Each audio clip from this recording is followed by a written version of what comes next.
आजम खान की जौहर यूनिवर्सिटी के कथित अवैध निर्माण पर बुलडोजर कार्रवाई के संकेतों के बीच अब यूपी की सियासत में नया मोड़ आ गया है। समाजवादी पार्टी जहां इसे अल्पसंख्यक संस्थान को निशाना बनाए जाने का आरोप लगा रही है, तो वहीं AIMIM ने इस पूरे मामले में अखिलेश यादव पर ही सवाल खड़े कर दिए हैं। देखिए रिपोर्ट। बुलडोजर चला, कई जगहों पर बेगुनाह मुसलमानों पर, दलितों पर बुलडोजर का दुरुपयोग हुआ, पत्रकारों के घरों पर बुलडोजर का दुरुपयोग हुआ और इस बुलडोजर की वजह से मस्जिद, मदरसा, खानका पर कार्रवाई हुई। लेकिन अखिलेश यादव जी कुछ नहीं बोले, वो सॉफ्ट हिंदुत्व के रास्ते पर चल रहे हैं। समाजवादी पार्टी के दिग्गज नेता आजम खान की यूनिवर्सिटी जौहर पर बुलडोजर एक्शन के डर के बीच शुरू हुआ सियासी रण अब अगले चरण में पहुंच चुका है। समाजवादी पार्टी की ओर से जौहर से जुड़े विवाद को लेकर लगातार सत्तारूढ़ भारतीय जनता पार्टी सरकार पर अल्पसंख्यक संस्थान को गिराने का आरोप लगाया जा रहा है। भारतीय जनता पार्टी की सरकार है और ये तो बुलडोजर वाली सरकार है। ये तो हमारे छात्रों के भविष्य पर बुलडोजर चलाने का काम कर रही है। ये तो किसी पे भी बुलडोजर चला सकती है।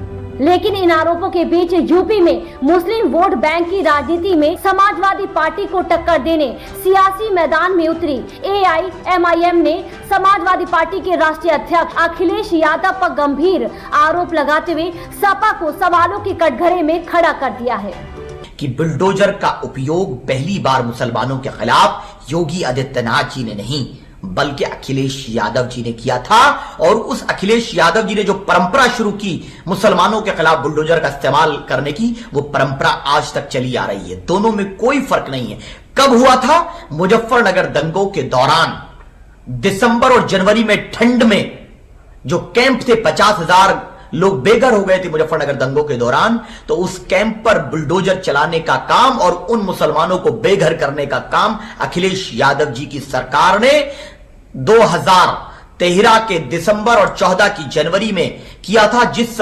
सपा पर शादाब चौहान के इन आरोपों ने यूपी का सियासी माहौल गर्मा दिया है। राजनीतिक गलियारों में सवाल उठ रहा है कि क्या AIMIM इन आरोपों के साथ समाजवादी पार्टी को मुस्लिम विरोध और खुद को सबसे बड़ा हितेशा दिखाकर सपा की सबसे बड़ी चुनौती बनने की कोशिश कर रही है, या फिर यह आरोप महज चुनावी रणनीति है। बहरहाल आरोपों की बौछार के बीच शुक्रवार को रामपुर विकास प्राधिकरण हाई कोर्ट पहुंच गया है। जौहर यूनिवर्सिटी को लेकर रामपुर विकास प्राधिकरण ने इलाहाबाद हाईकोर्ट में कैविएट दाखिल कर दिया है। ये कैविएट यूनिवर्सिटी में अवैध निर्माण के खिलाफ ध्वस्तीकरण आदेश को संभावित कानूनी चुनौती को देखते हुए दी गई है। RDA ने ये मामला इलाहाबाद हाईकोर्ट पहुंचने से पहले कैविएट दाखिल किया है, ताकि कोई भी फैसला लेने से पहले उनका पक्ष भी कोर्ट जरूर सुने।